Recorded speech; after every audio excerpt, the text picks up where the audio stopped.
Hello. The title of this video is Materialism and a Sense of Duty.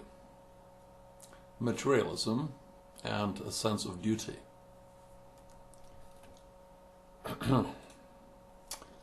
Now, when I talk about a sense of duty, I mean a self-imposed duty, not doing something as a duty out of fear of punishment, but acting out of one's sense of honor and self-respect. Which already these two concepts, these two terms, honor and self-respect, are problematical to define in materialism. Because to a person who is well immersed in materialism, who has materialism as his basic philosophy and outlook on the world, the concept of honor is incomprehensible and non-existent. And as far as self-respect is concerned, he would enable me to think about it in terms of if I'm rich and powerful, I'll be respected. Oh, nice. Power. They want what I have, or they fear me, so they respect me, and I can respect myself. Big boss.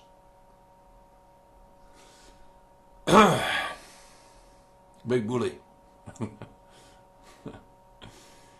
Well,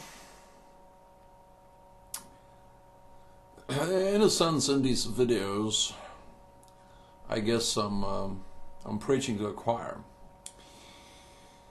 and so, which is alright. Because it's always the case, to one extent or another. You reach people who already are reaching, at least somewhat, you know. So to those who are a little less immersed in materialism and do not view themselves and others as simply beasts, low, unpredictable animals, run only by their base impulses and determined vastly by the environment and chance and, you know. Well, to those folks, I think the terms honor and self-respect are important already, and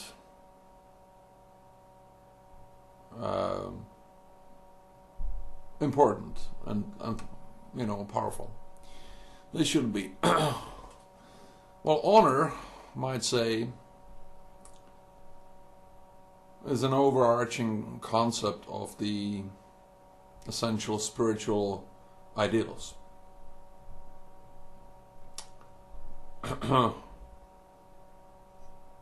if one has honor, is honorable, then he is honest. He doesn't lie. He keeps his word.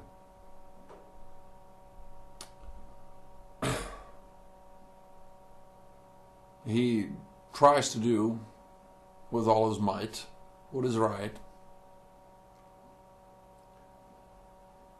And to that end, he is willing and able to act unselfishly, make a sacrifice, muster up the courage when necessary, and so on. And if he is honorable, then to others of his ilk, of his basic view of life, he will also naturally be respectable. He will respect himself and will be respected by others. He will have self-esteem and be esteemed by others in the genuine sense, the real sense, not in the hypocritical sense as it is widely taught and practiced these days. And so it's quite natural, isn't it? Because what do you respect, essentially? What do you really respect? Have a deep, genuine respect for? Well, something which is high, noble, admirable. Not something that's lowly, despicable. You know, you don't naturally deeply respect a lowly, dirty pig. Well, what's there to respect? What's there to respect? It does not navigate its life according to any higher ideals. It eats, it shits, it lives in dirt, and it only tries to make itself physically comfortable. Knows nothing of any higher ideals, has no concept of making a sacrifice for an ideal, no concept of justice, no concept of respect for truth, no concept of, say,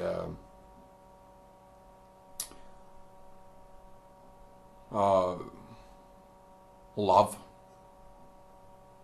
of others, which is not, which is not conditional or, which is unassuming, and so on. So, with respect,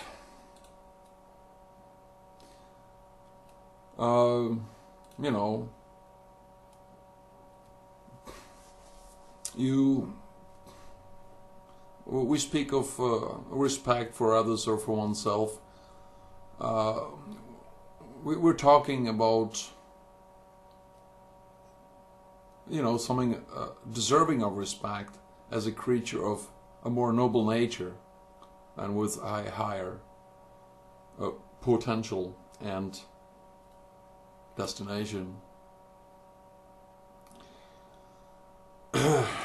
with a higher purpose in life than just a beast.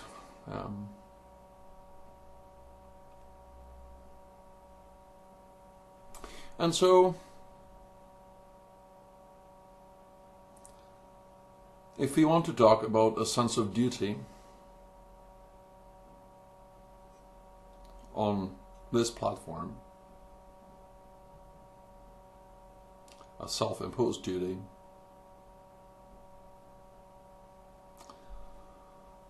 it may only exist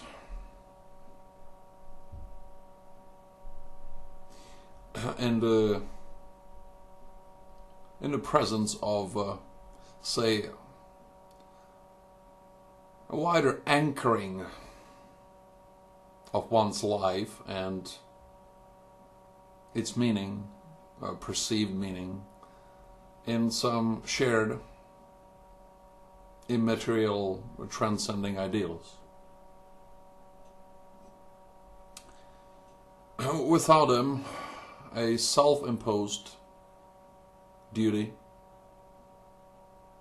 a sense of duty coming from within, not from without, is meaningless.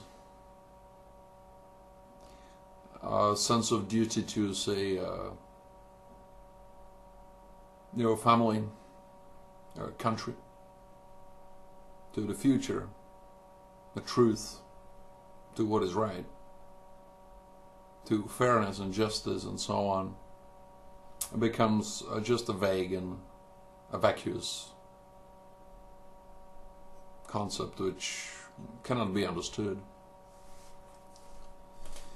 It's the case of I have to, because I am forced from without, versus I have to because I want to have to from within. Right?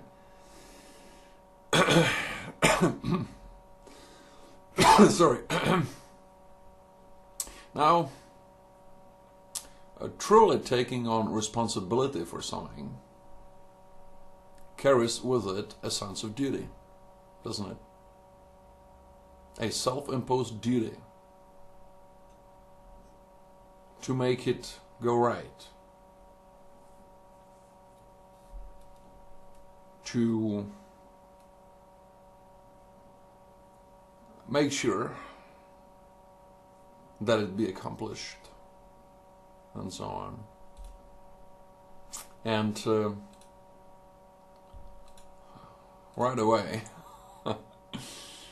we're stumbling upon another problem here, and that is the problem of the concept of responsibility in a developed stage of materialism, the accomplished stage of materialism that we live in.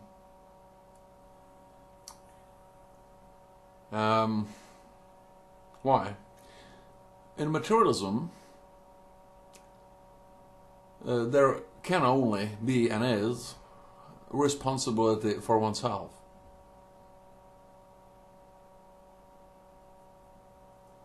To the extent that it's possible, because you're mainly determined by your circumstances and the environment, and so many things are up to a chance and so forth. But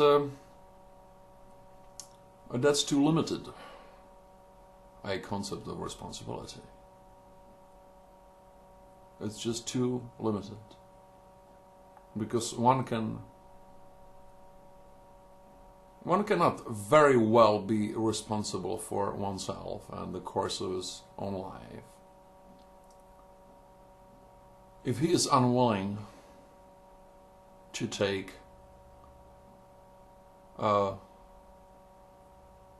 little wider responsibility. Because one's life is a series of interactions and encounters, stories mostly involve other people. And it's all right to be responsible for oneself, but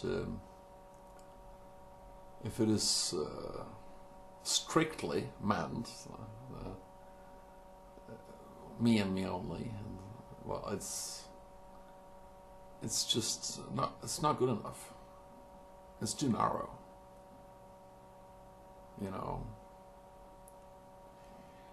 And where is the basis in materialism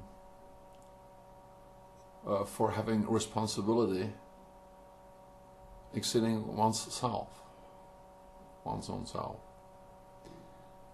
Responsibility, at least to some extent, for others, the others. No, I'm afraid not in materialism. If you want to be,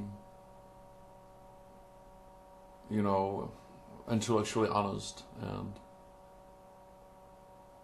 you want your logic to be impervious and cogent. No,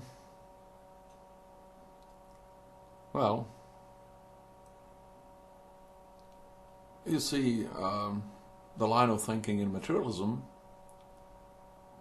inevitably goes like this: I cannot be responsible for others because they are free. Right, you know, I see him dying there on the street, and he's free to die. Sure, that's how could I be responsible? I cannot interfere.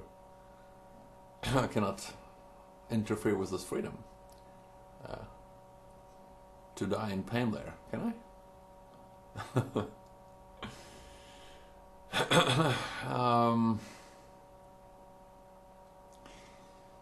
Yeah, well,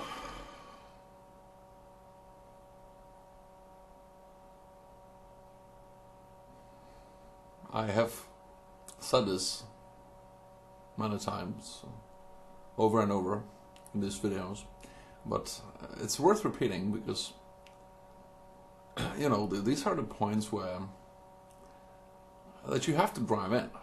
You have to beat the dead horse on these basic points, because they define the very nature of what materialism gives you in people's minds, and then by extension in society. So what is the basic view of the other in materialism? Well, he is an unpredictable, selfish animal without any shared ideals the two of us would have in common, any shared values or ways. And the only ideal here is do whatever you want, as long as you take pleasure from it, or benefit, or perceive that you do.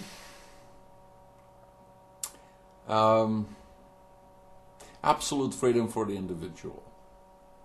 Absolute freedom. Let's let the little beast loose, so that it can be as free as it possibly can.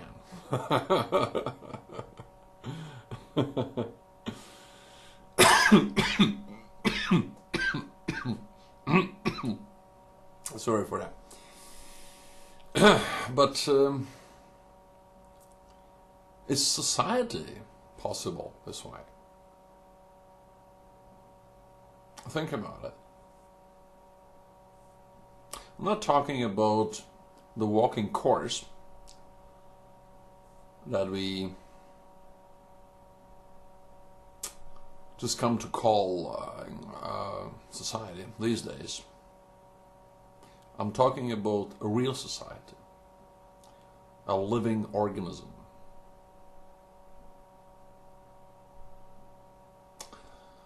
Is society possible with this attitude in every individual in that society, or most every individual in there? I mean,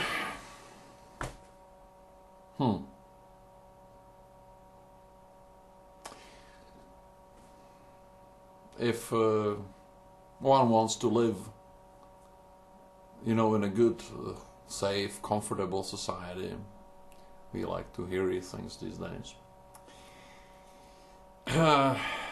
So let's just use them as a springboard. Why not? Well, if one, this is what one desires, and now he sees somebody clearly throwing a spanner in the works and spoiling the party and so on, I would say he must take some responsibility for that, for the one who does it. No? Because if you just let him do it, sooner or later there will go your good, safe, comfortable society. And on the other hand, you know, if you see another fellow coming up and suggesting a vital remedy, perhaps, for something going very wrong in the society around you, well, shouldn't you take some responsibility for supporting such a fellow? Some responsibility for him and his remedy, his ideas. Huh? Because, well, you know, things do not stay the same. A society which may at one point appear quite good and safe and comfortable and so forth, it will not remain that way forever without a continuous effort being made to keep it that way, or even better.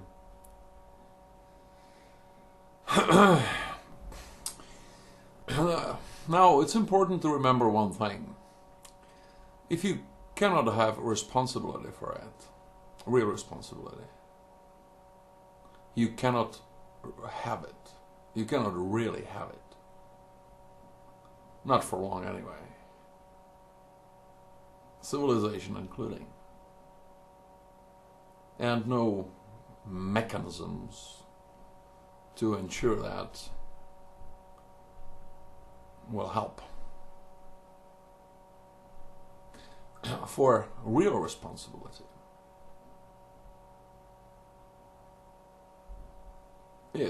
always is and must be personal. Personal. It is an attitude, and it often takes resolve and sometimes the willingness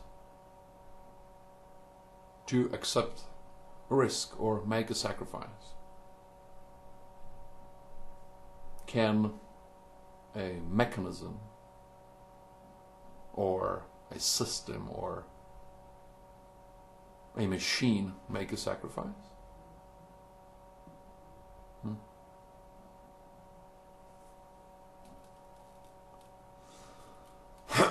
Well, one might say, what we have the politicians and the law and the police, and it is their job to be responsible for the society. That's what we pay them for. Yeah. That's all very nice. But remember that you are always talking people here, real people of flesh and blood. And only a person, a real person, can ultimately be responsible. A machine cannot ultimately be responsible for anything. It can be intelligent and so forth, but it always is predicated on some initial human will, and it serves that. Well, So all these, are individuals. The politicians, the lawmen, the police, you know, they're individuals, and if an individual in peaked materialism cannot really conceive of a responsibility exceeding himself, it's simply not real enough to him. How can a politician, a judge, or a policeman do it? It's their job. It's their job. What does that really mean? What does that really mean? Real, true responsibility is not something one can mechanically do as a job. It is something you have to feel, assume, espouse as an ideal.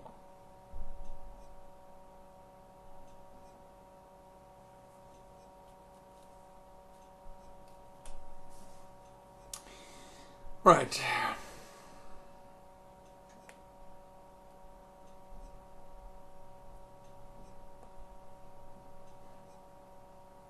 And by the way, as I've pointed out earlier, nothing stays the same.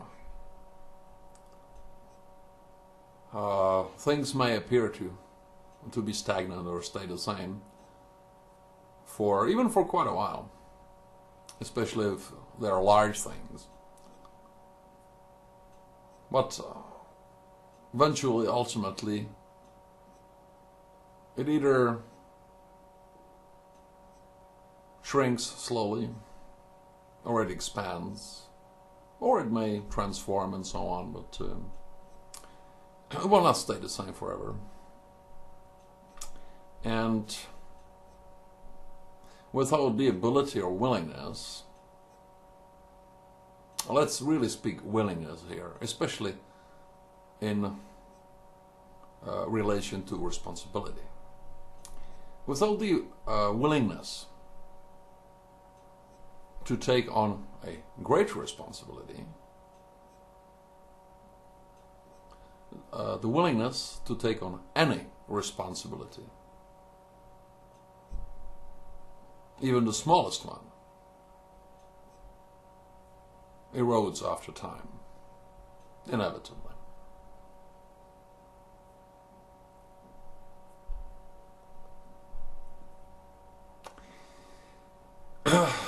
And so responsibility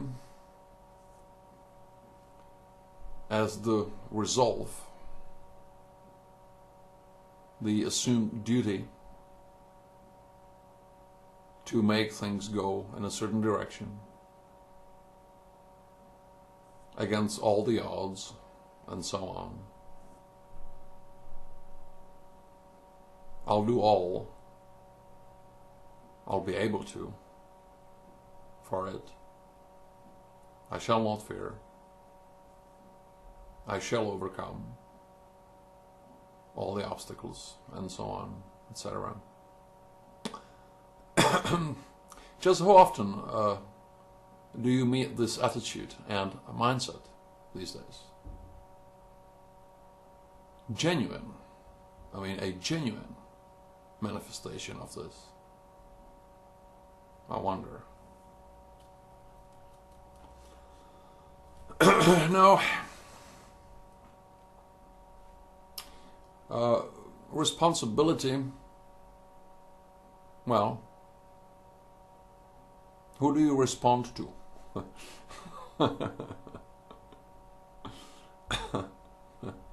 Who do you report? Who do you answer to?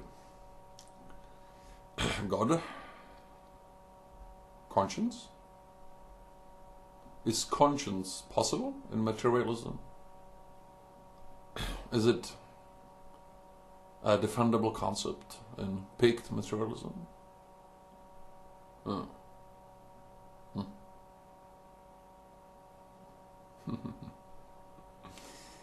Conscience.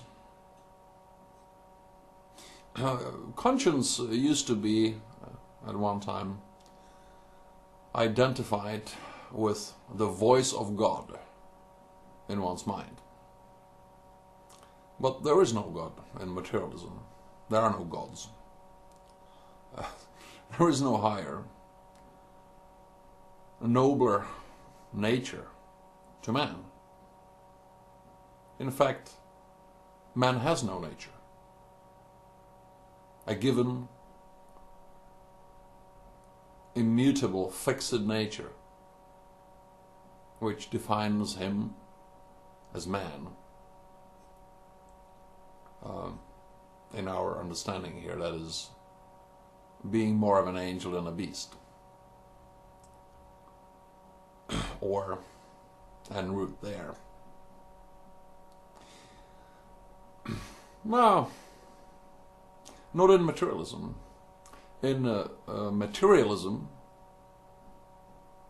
peaked materialism, a form of, man can be made into anything by his upbringing, the environment, the society. For there is nothing else in him. There is nothing else in him aside from the basic animal instincts and reflexes,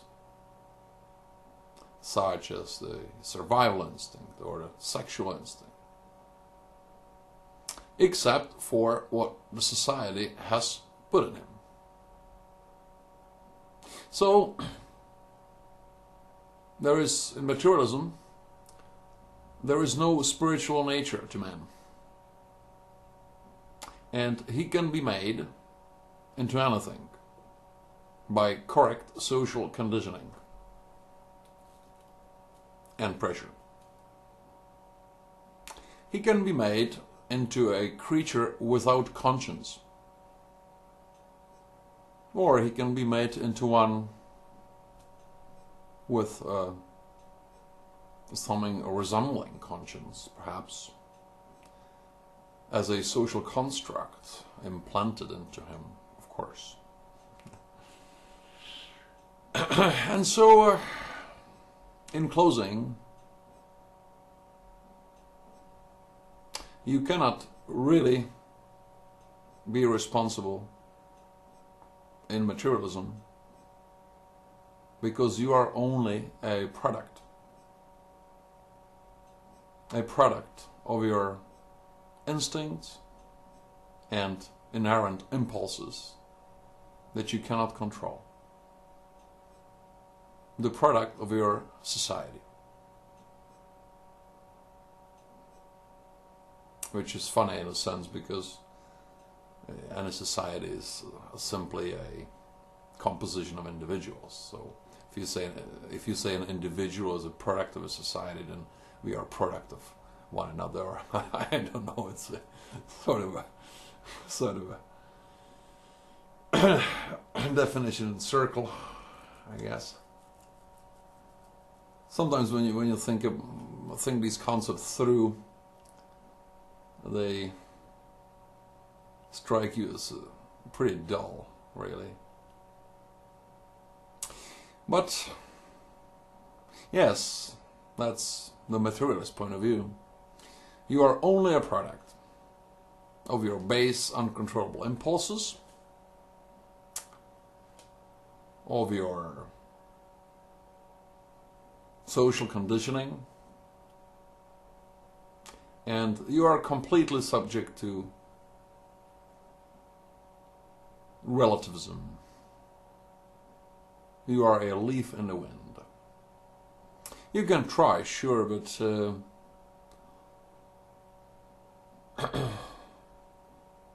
if you fail, no one can make you responsible. And so with this core idea, thinking long enough with this essential core idea, isn't it just likely that one concludes one day. Well, why even try anyway?